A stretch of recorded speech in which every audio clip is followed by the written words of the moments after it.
Can we talk about what's happening in Venezuela?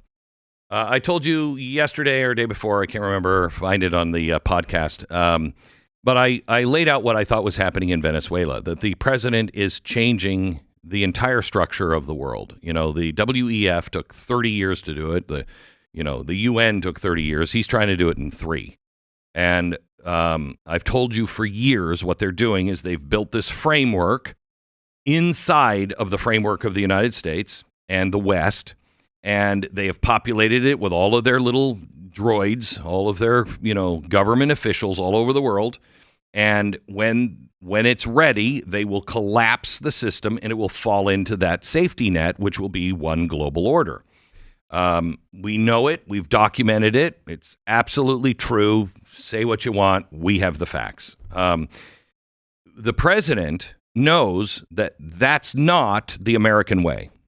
And so he knows that we're in the same kind of situation, but he is dismantling that safety net and putting together infrastructure inside that I don't think people really understand, that put American sovereignty back in its rightful place. And he is preparing for things like war with China, which we should be doing. I don't want a war with China.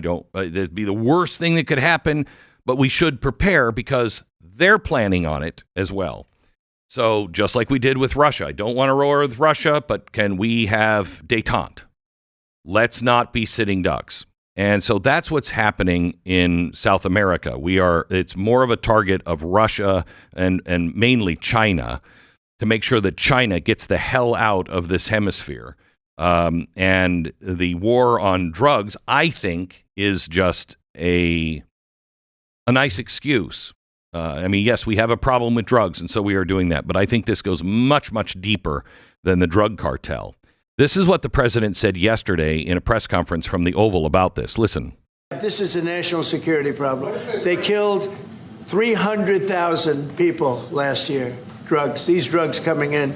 They killed 300,000 Americans last year, and that gives you legal authority. We have a national security really, I will say this. When you look at the people we're dealing with, and we know them, we know the people coming in, we know the boats, we know everything else. We're allowed to do it. It's in international waters. If we don't do it, we're going to lose hundreds of thousands of people. Now, they'll be coming in by land a little bit more because they're not coming in by boat anymore. There are no boats in the water. There are no more boats. We know the boat almost immediately.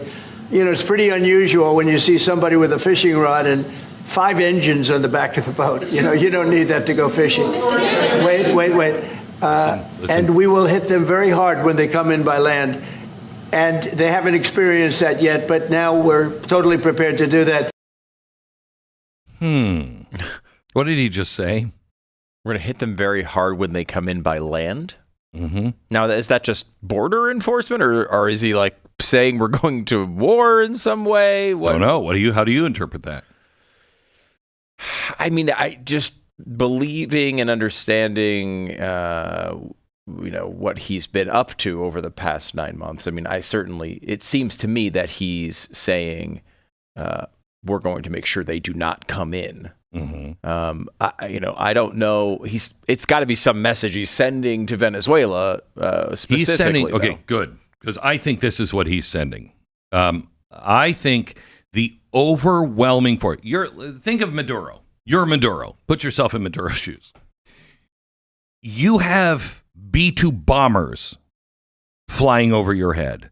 You have the United States Navy surrounding your country. Mm-hmm. And you have the president talking about this.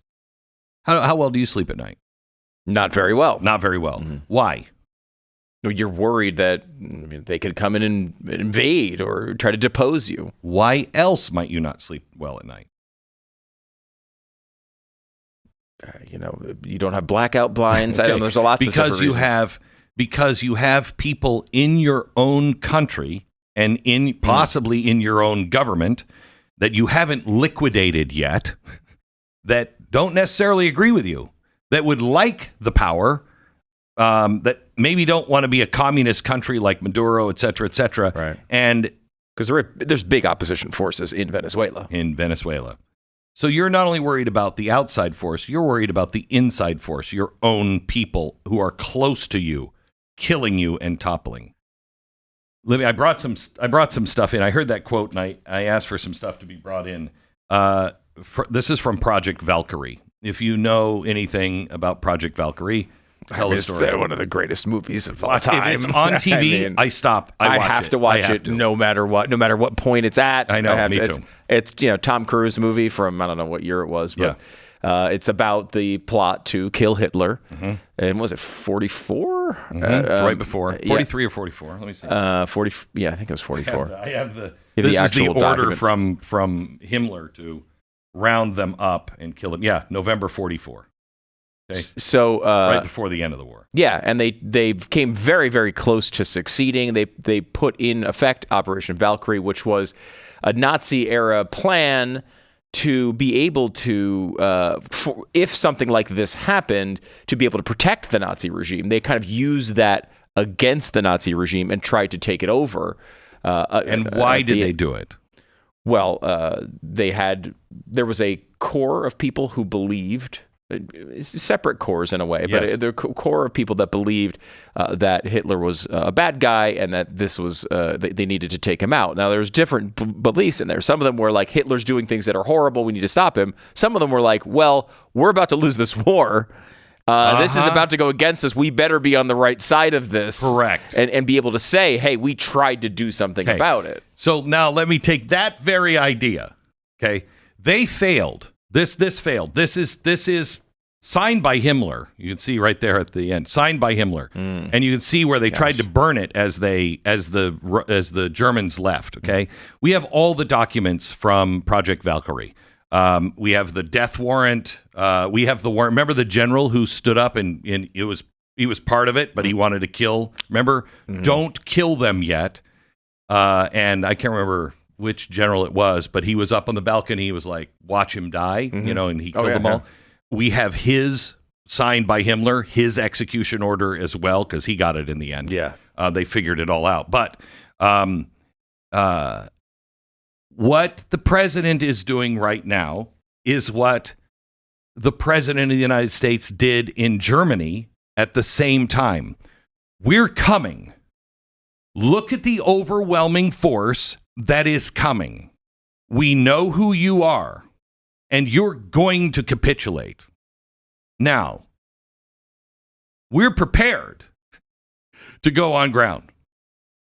Now, in 1944, we were, and we had to.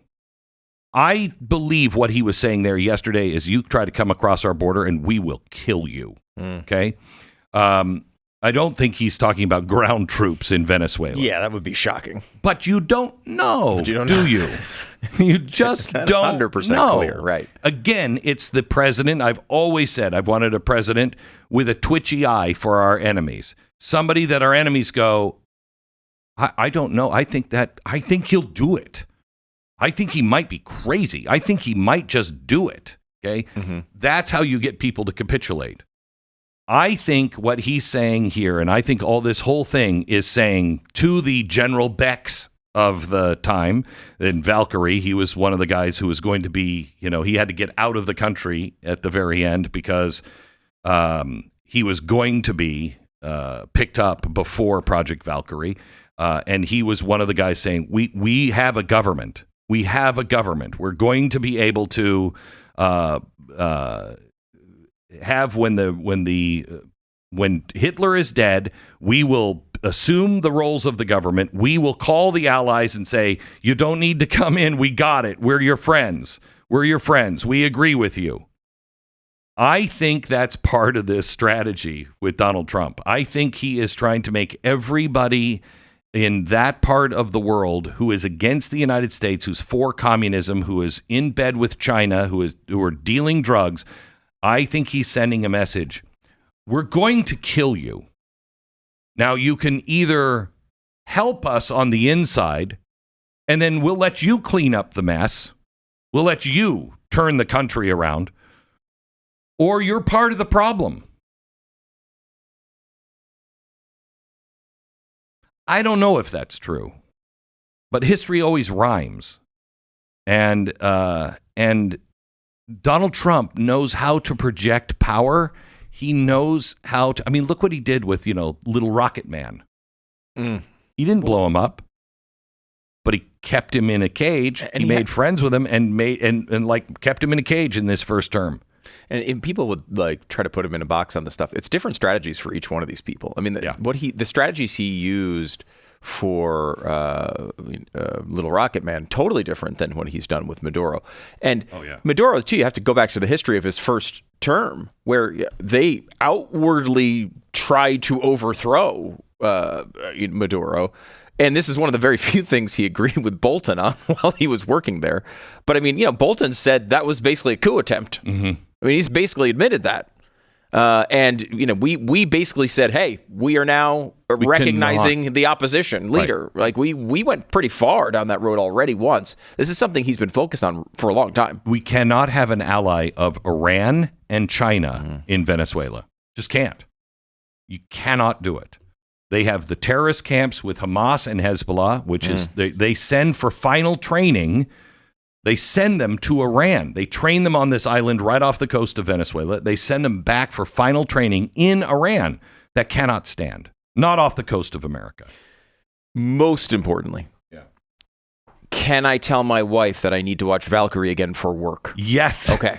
Yes, I might have to do it as well. I might have to do it as well. We have to. We have her studying this. I have to show you. I don't know if you've ever seen this. This is something else. We keep it with the Project Valkyrie stuff. This is after we went in and we won the war.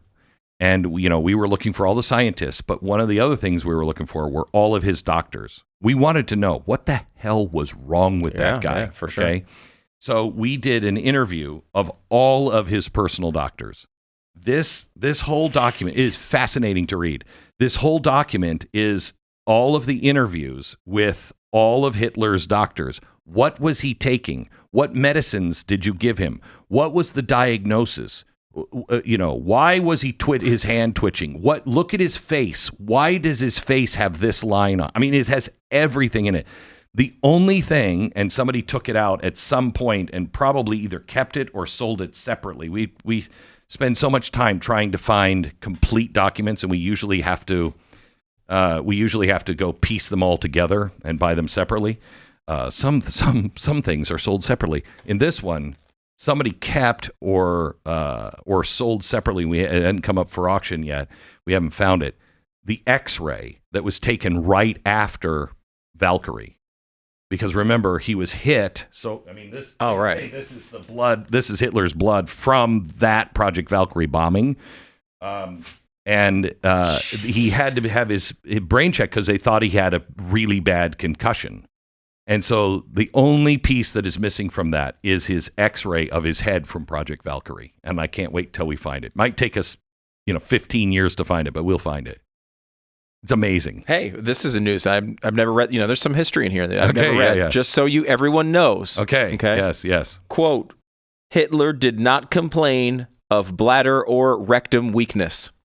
Okay. So now we know. So now we know. There we go. Well, we can check that one off our list.